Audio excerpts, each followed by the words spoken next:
Hi, Dr. Tom Schuler here with Tao Allen, one of our surgical PAs, to talk to you about spondylolisthesis. That's a big word.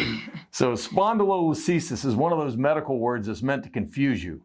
Spondy is a fancy word for spine, and listhesis is slippage of the spine. And so that's really what spondylolisthesis means, is slippage of the spine. Typically, we're talking about the low back. And there's several causes of spondylolisthesis, but the two most common are arthritis in these little joints in the back called facet joints, which affect how things move. And the other is from a fracture or break in part of the posterior part of the vertebral body in the area we call the pars interarticularis. Fancy words, but they mean the area between the joints, between the facet joints. And when you get a spondylolisthesis, a spondylolysis, you can get spondylolisthesis because the spine becomes unstable. And this is a model of a spondylolysis, that fracture or separation. And if we look on the model here, we can see that there is a little separation right down at that bottom. And because we've lost that fixation between the top of the spine and the bottom of the spine at that segment, the spine can start shifting. So let's look at... Dr. Schuler, would you mind commenting on why people have spondylolysis? It's a common question from patients. Yeah, I mean, it can happen traumatically, but it usually is in our high school athletes is where we see the most of it. And it's because they're skeletally immature, their bones aren't as strong, and they may be doing too much. And what we see nowadays, because all these athletes are training 24/7, 12 months out of the year doing a sport, they're overtraining areas and they're stressing these skeletally immature bones, because our bones don't reach maximal strength until we're in our 30s, but clearly they're still very soft and growing in the teenage years, even in big muscular guys and women. But it's because of the overstress, the overtraining, and people are trying to do what professionals are doing at grade school levels and high school levels, and it's leading to a crisis of this in our high school players. So the model lets us see some examples, and we can see spondylolisthesis, that's that word we mentioned before, which often can happen because of spondylolysis, or the fracture of that bone, which is what we showed. And the pars interarticularis is that area where that fracture happens. And this picture shows us several diagrams of the fracture. So in cross-section, it's breaking right there. If we're looking at the back of the spine, that's right at that area, and from the side, it's happening there, which when we look on it, here's a CT scan, which is like an axial cut or a head-down cut of the spine. We can see there's a gap there and a gap there, and that's the fracture.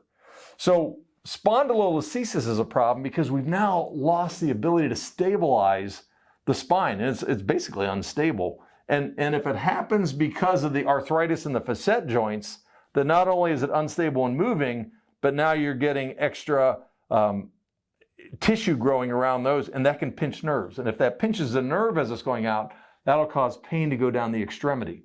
So what we do to treat it is very much dependent on what the problem is, what we see on the MRIs, if we have a CT, the CT scan, what kind of nerve problems are having into the extremities, and that will affect what we do. Because do we just need to stabilize a level, or do we need to decompress a nerve, which is getting pinched, or a combination of that? And that's what we have to do. And what's really important is that a lot of times spondylolisthesis can be missed. So it's really important that you get evaluated by a spinal specialist who knows what images to obtain in order to identify and diagnose it. Right. And this is something which, even if somebody develops this issue in their high school years, they may get over that, but when they turn in their 30s and 40s, it may become a major issue. Right. The key piece is, like, especially when you have a younger family member that continues to have pain, that is not normal. So if they continue to have pain with even reduction of activity, it's really important that they be evaluated by a spinal specialist. Right. And if we look at our friend here, we can see the spine, see these big vertebral bodies and discs in the front.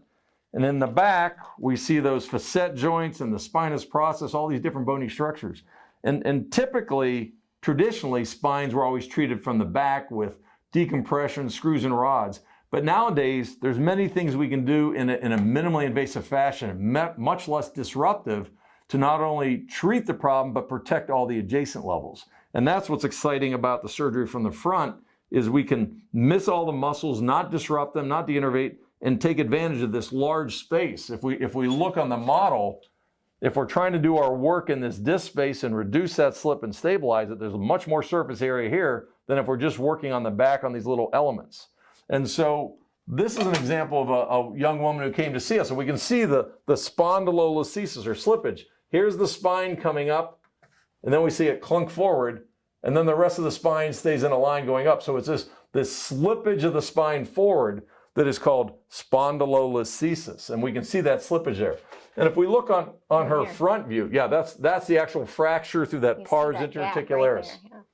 Yeah, good. Thank you. Thank you. Here's her spine from the back. She actually has some scoliosis above that, but the problem is mainly at this bottom level where she has that fracture and that slippage, which is developed. She developed a fracture many years ago, and she's been fine, but now she's 20 years down the road from that time, and now it's causing intractable pain. So we took her, go ahead, we took her to the operating room because she failed non-operative treatment. And here's a picture in the operating room. We went in, we reduced the slippage back as much as it would go, and then put a cage in there to actually bond it together. But because it was so unstable with that fracture in the back, we then went to the back and put screws and rods in. And here you can see them from the side. The screws go in and that locks down. So that's like this model with the screws in the front and the rods in the back. And then the cage, let me grab our other one. The cage in the front looks something like this, where it's in there. This is 2 levels, but in her case, she had 1 level. And so that helps. But the important thing to know about spondylolisthesis is it doesn't mean you have to have surgery. And as long as through the right core strengthening and flexibility, you feel good and you're feeling well, then that's all we do. But if you can't get better and you're having progressive back pain and or leg pain, then it may benefit from stabilizing. Now, we do a lot of disc replacements, but because that's unstable and the back joints are broken or separated out, most people with this are not a candidate for an artificial disc at that level. Maybe if we have to treat more than 1 level and there's a degenerative disc next to it, we may put an artificial disc at the level above it. But at the level of the spondylolisthesis, rarely will we do an artificial disc. And in fact, almost always we won't. We'll stabilize that level to get the desired result.